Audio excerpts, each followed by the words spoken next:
So marami nagsasabi sa akin, kailangan ko nakatuwang sa ministry.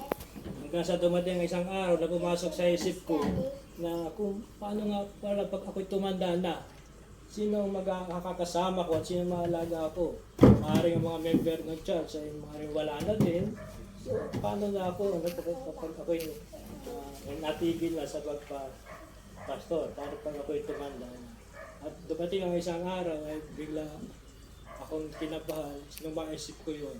Kaya for the first time, ako'y nanalangin at humiling sa Diyos na yung isang babae na makakatuwang sa ministry at sa makakasama ko hanggang sa aking pagtanda.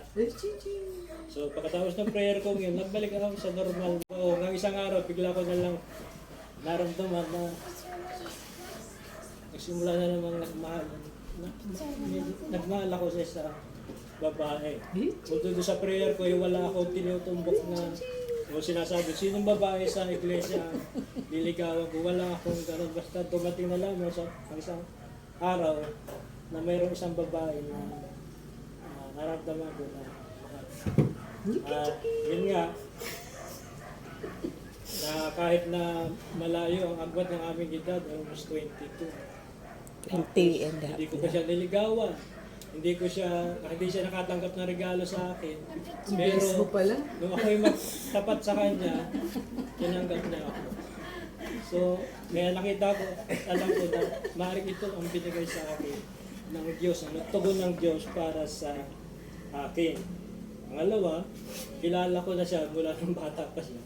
At ganoon din naman, bago kami ikasal, pinakita ko na rin sa kanya kung ano yung totoong ako. At tinanggap niya yon. Kaya amazed ko sa kanya.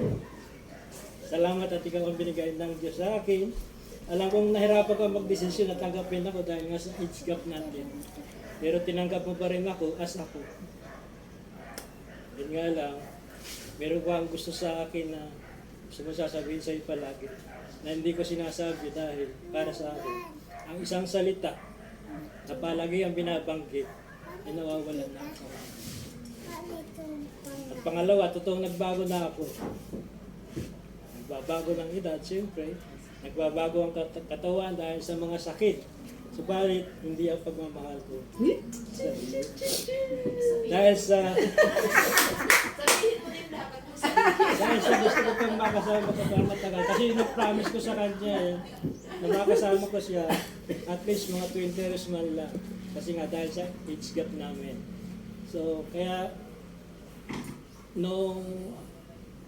kaya nga lang, noong December 12, nung nakaraang taon lamang, 2012, ay nag-decide ako na tutukan yung health problem ko. Dahil simula nung magka-COVID nga ako, nadagdagan pa lalo yung sakit na dinadala ko sa aking katawan. Bukod sa diabetes, na dinadala ko na for 35 years, ay ito'y nagdudulot na ng maraming komplikasyon. Kaya nga noong January, ay inumpisahan ko ng mag-diet para makontrol yung pagtaas ng sugar ko. At sinubukan ko yung no-carb diet. So, iniwasan ko kumain ng kanin, puro gulay lang at prutas. So, tuwa naman ako sa resulta dahil sa loob ng 2 buwan ay nung magpa-blood test ako ay 70 na lamang ang FPS ko. Wow. Na dati ay 160 over at saka hanggang 180. Yun ang regular na blood sugar ko. Yun nga lang, ang naging masama epekto sa akin, pumayat ako na pumayat.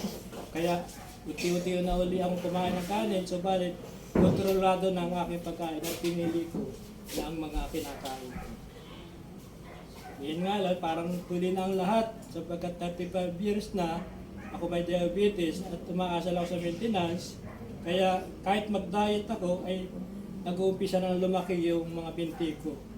At ayon sa aking pagsasaliksik, ay sinyalis ito na may tama ng aking puso o kaya yung kidney o kaya ay atay. So, kaya yung feeling debate na nagpunta kami ng Tagaway at parang pasur ay para patingnan, lunasa itong pamamaga o pagmamanas ng aking binti. At niresetahan ako ng doktor, binigyan ako ng diuretics, papaihi daw. So nawala naman yung pamamanas ng aking binti. Subalit nang ipatigil ng doktor, yung pag-inom ko ng gamot na yun, nag-umpisa na namang lumaki ang binti ko.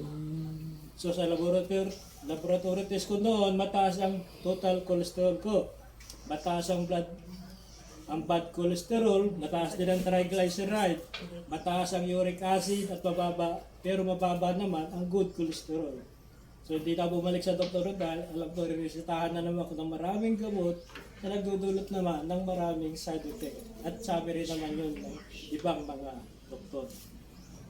Ang kaibahan nito ay immune system at tinatarget nito na hindi katulad ng iba. Siyempre, hindi ko agad sinubukan to. No? Kailangan pag-aralan ko muna ang food supplement na ito. Kaya nag-aral muna ako ng immunology. Pinag-aralan ko yung immune system natin via YouTube. No? Nagsaliksik ako doon.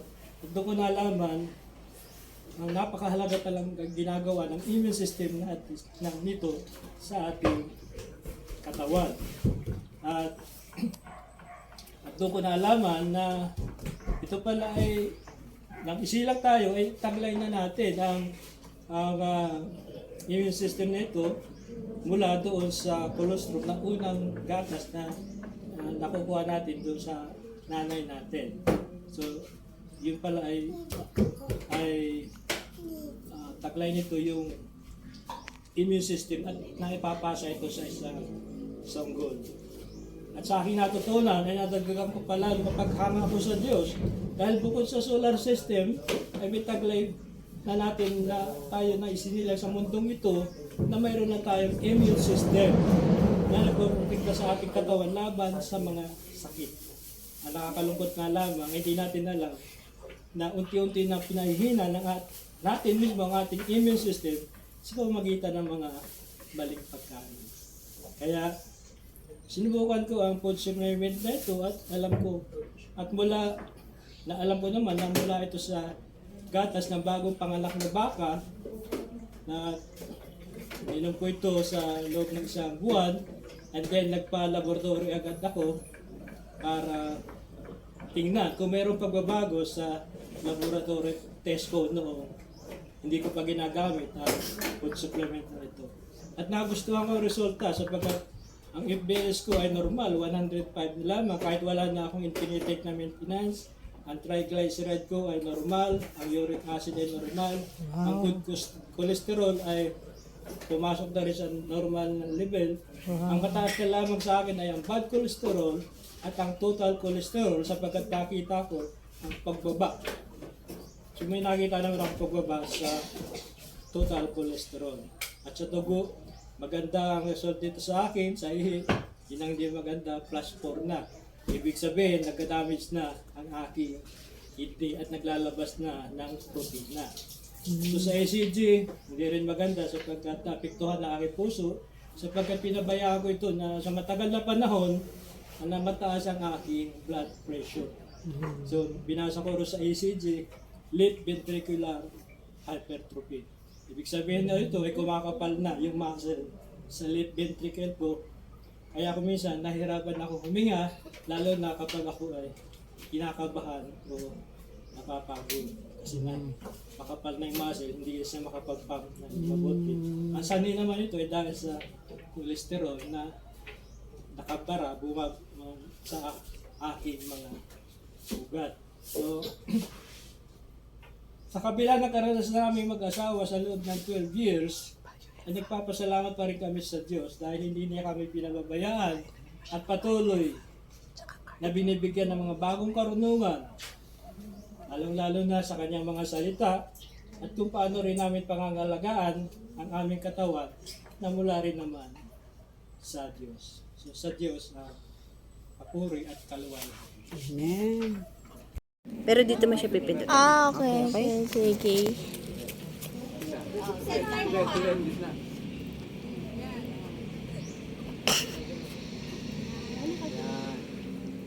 Bibilang ba? Oh, sige, picture. I-click mo lang yung pang-picture. 1, 2, 3. O, dito ka anak sa tabi. Di kita siyang. Kikita ko. Oh, tingnan anak.